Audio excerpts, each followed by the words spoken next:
Yeah, tough finish. Really tough finish. Kind of regurgitate what happened, and if that's what you want. But it was, we got off to a great start, and we made shots. I thought we were playing maybe a step quicker than them. We let them back in. I wrote kind of what our percentages were in the first half, unguarded threes. So I think we were 5 of 19 from, just not having almost anyone near you. So, we left a lot of points on the board. Second half we didn't start well. We had similar issues.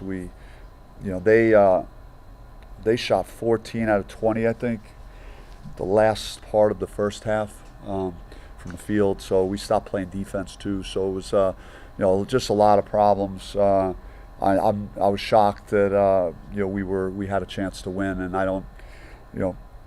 Jaden has had such a great season for us, such a young player. It's a lot to put on his shoulders to make those at that moment. But there were a lot of other things that happened that we would have been in a better position to win this game.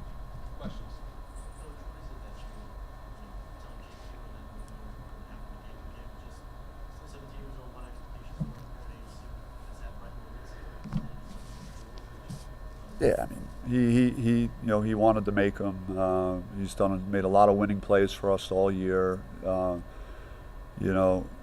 Most of it doesn't show up in a stat sheet, so he's upset, but I thought he was going to step up and make them. He's a winning player. It just didn't go his way at the line.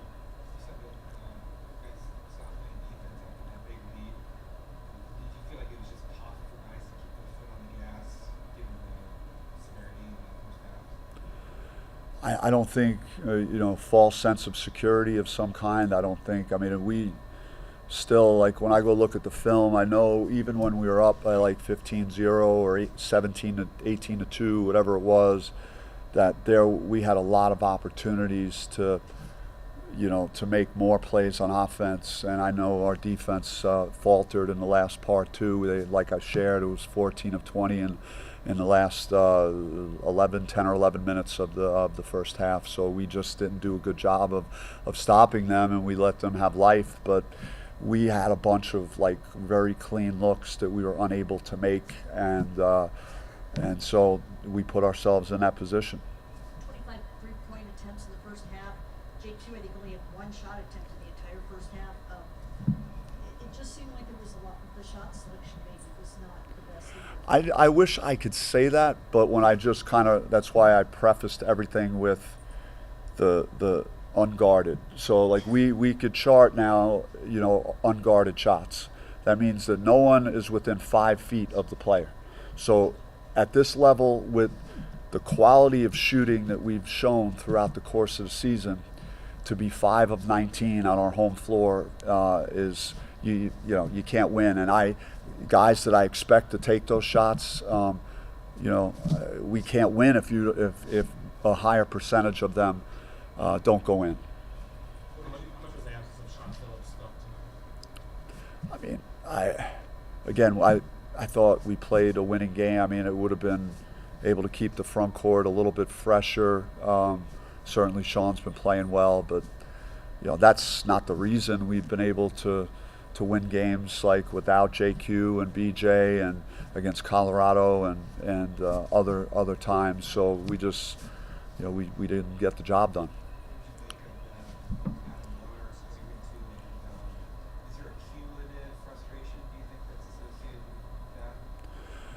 I think, in my opinion, Adam, like I was noticing throughout spurts of the game, just not a desperate way of competing. We looked. I don't know if the game on Saturday just takes so much out of you emotionally that you just can't answer the bell again in 3 days. But here we go again. We're making excuses. But Adam, I think, could see that, and I think that led to his frustration. He's a superior competitor and a winner, and again, I think he the emotions of the game got to him, and and that was part of that issue, because he's hasn't done anything like that in my 2 years with him. I was going to ask you, it seems like he'd be the last player that he's kind of been their leader, the guy that's been trying to hold everybody together. That he's the last guy you would expect that out of. It's been very frustrating. I mean, I think that I've been very clear about that, just how, we had a great non-conference. We've been in a really good position. Even coming in today, we're squarely on the bubble, and now we took another step back. So I mean, guys that want to go play in postseason, and like Adam Miller does, I think sometimes the fuse gets lit, and he's seeing everything just kind of unraveling, and sometimes you make a poor judgment. You mentioned on Saturday that he wanted to hold up players in the meeting. Do you know if that took place? I'm sorry, when was he doing He that? said on Saturday that he wanted to hold players in the meeting. I just know that we met on Sunday and watched film as a team. I'm not sure or aware of any team players only meeting that took How place. did you feel like Miller's ejection impacted the team's offensive flow and just general mindset in the last 5 minutes of the game? I think that we actually got a point out of it somehow because of the free throw exchange and what they did and what we did. But so from a statistical standpoint, his ejection didn't impact us. But I thought we played fairly well. Maybe in response to Adam going, guys had a little bit more urgency. Is there anything on a week-to-week basis that you can do to improve the approach to where seniors aren't having these moments in games where emotions get the best of them? I mean, we talked about just BJ's situation on with Arizona, and there was a lot of conversation about just kind of walking a straight line in this game and make sure that we've had some like taunting things happen this year, like a dunk or something. We haven't had a lot of these situations, so it's kind of been back-to-back games now.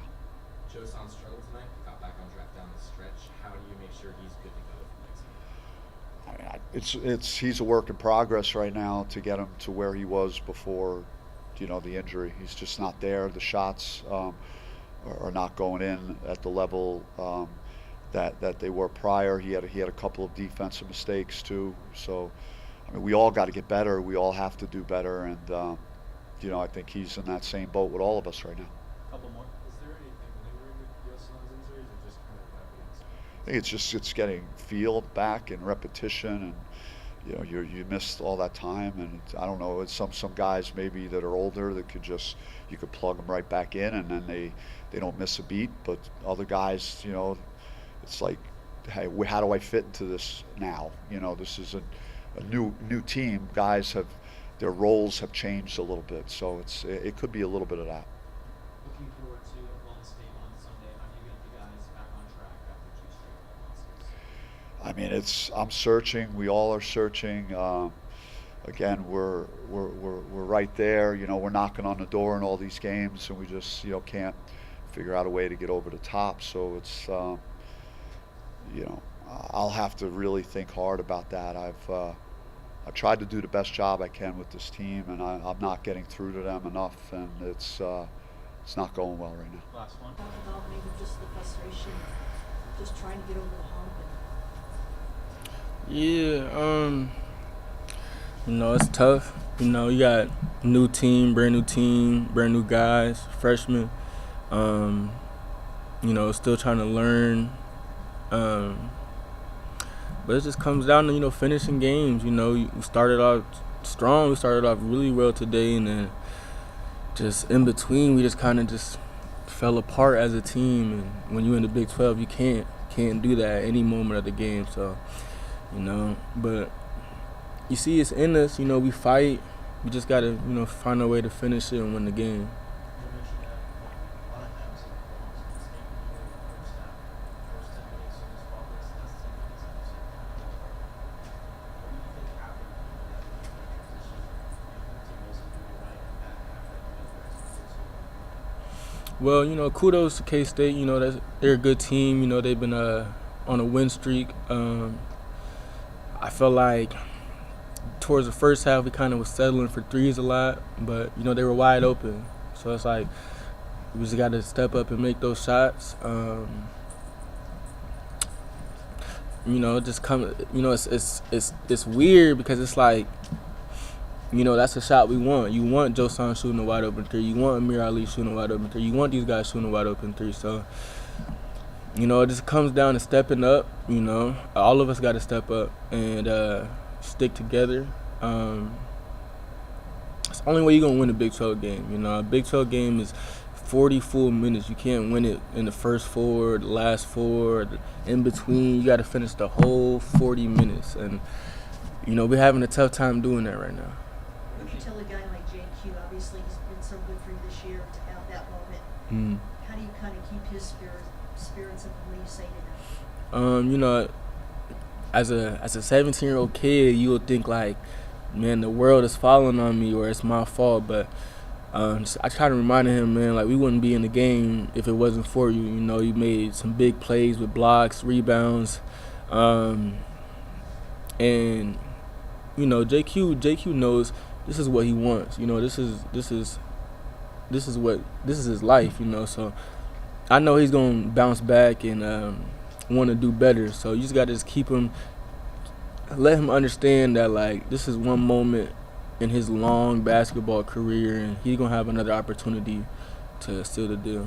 You mentioned It's probably been like just in talking to you guys after some of these recent home losses and what's trying to get you guys to get on the You know, at halftime he was kind of upset with us because kind of how, you know, we let them back in the game, and I know it's hard on him because I bet he wishes he can go out there and play for us sometimes, but it's just a collective thing right now, you know, like when it's not like we losing by 20 or like like we losing close games, so we all trying to figure it out together and just kind of keep our spirits high and stick together. how do you feel like the team responds to that late game pressure when it's time to make the big buckets? Honestly, today I thought we did really well compared to like last games. I thought we did really well. I thought JQ was gonna steal the deal, but you know, that's basketball. It happens. I think we just keep learning. So I think the freshmen are getting better at those situations, understanding how each possession works during the end of the game. You know, and it comes down to our seniors to stepping up a little bit, trying to coach them a little bit more, and a little more leadership out there. So, yeah.